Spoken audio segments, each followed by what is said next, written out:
Ambassador, thank you very much for joining us. Obviously, we have reached a crucial moment where you just heard from the White House's Jen Psaki. She was really pressed on how we are going to respond if there were to be any chemical weapons attack after she issued this tweet on Russia's tactics. She said, quote, "Now that Russia has made these false claims and China has seemingly endorsed this propaganda, we should all be on the lookout for Russia to possibly use chemical or biological weapons in Ukraine or to create a false flag operation using them. It's a clear pattern." Based on that warning, should we be doing more than just being on the lookout for it? And should we actually be doing something actively to stop it, Ambassador? Yeah, Sandra, this is not the America I know. The America I know will do anything and everything to help a freedom-loving country. Here you have a country, we are watching body bags, we're watching mass graves, we're watching people fight for their very life, for the freedom that we all hold so dear. And, I want to say to the Ukrainian people, we see you, we hear you, we hurt for you, and I'm sorry Biden isn't doing more for you, because that's not the America I know and love. And to the American people, we're better than this. We're better than this. The first thing we should be doing is telling Putin he will have hell to pay if he goes and uses chemical weapons on anybody in Ukraine. We should be standing up and sending those planes, because it has already been war. Putin thought this was war when we put sanctions on them. Putin thinks this is war when we started pulling companies out of Russia. Putin thought this was war when we started defending Ukraine.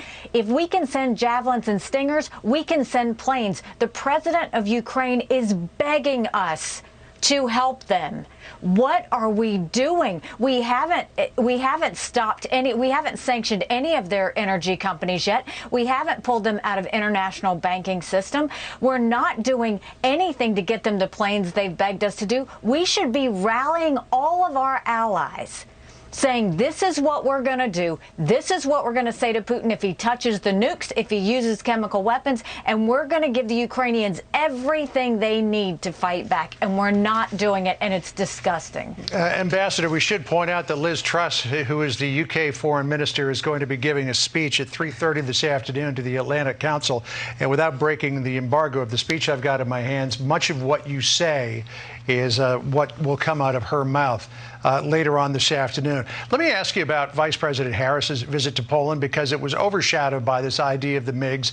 The United States had green-lighted through Anthony Blinken those MiGs being transferred from Poland to Ukraine.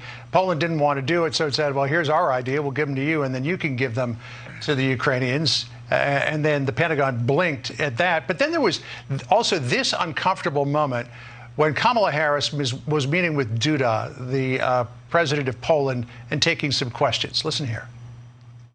Is the United States willing to make a specific allocation for Ukrainian refugees? Okay. A friend in need is a friend indeed. Okay, I can first. Okay, there was a little bit of an awkward moment there where neither one of them knew where to go first. But, we've seen the giggling over other issues like Afghanistan and the border, and then it comes up again in a question of refugees here in the middle of a war in Poland. I'm not going to get petty here. She clearly has nervous laughter. We've seen it time and time again. I question the fact, why is she there? Why did you send the Vice President of the United States to Poland without an announcement, without something that she's going to say that we're going to do, without any action? We don't need photo ops. So why did they send her to Poland? I actually feel bad for her. You don't do that to a vice president unless they're going to rally the troops, announce something, lead the charge, do something. I just don't know why they sent her. I think the nervous laughter is because she has nothing to say. Interesting. People can decide for themselves what they saw in that video. It's tough in any moment right now to find time to laugh, because there are atrocities being carried out across Ukraine right now, Ambassador. It is hard to stomach. And Sergei Lavrov from Russia seems to say something completely different is happening, that Russia didn't actually attack Ukraine, didn't attack that hospital ward that had babies and women giving birth in it. And he's dismissing the pathetic outcry, his words, over that hospital, saying with regards to the maternity hospital, it is not the first time we have seen pathetic outcries concerning the so-called atrocities perpetrated by the Russian military. How are we supposed to, in any way, rationally deal with him, Russia, or its leader, Vladimir Putin, when they are saying and putting things out like that, Ambassador? I have dealt with Lavrov. I have called him out because he did this exact same thing with Syria. He would go and say that they weren't attacking hospitals when we knew that they were. He would go and say that they were attacked first when we knew they didn't. He lies through his teeth, and he needs to be called out. I did it at the United Nations. Biden needs to be doing that with him now.